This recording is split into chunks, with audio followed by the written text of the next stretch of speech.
ونهبت بأيدي السراق القتلة، وتحولت سوريا إلى بيئة طاردة ومنفرة لأهلها ولجيرانها وللمنطقة والعالم.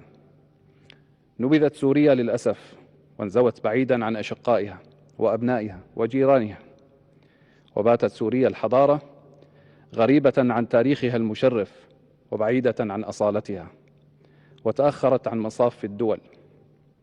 وهناك وفي إدلب العز وفي ظل الثورة السورية المباركة كان يبنى مستقبل لسوريا الجديدة.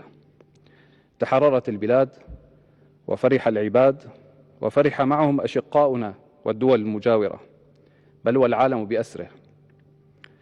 وعاد روح الانتماء لشعبنا، وظهر جليا حرص الشعب على دولته الجديدة، وحرص الدول الأشقاء وشعوبهم ومشاركتهم لفرحة السوريين.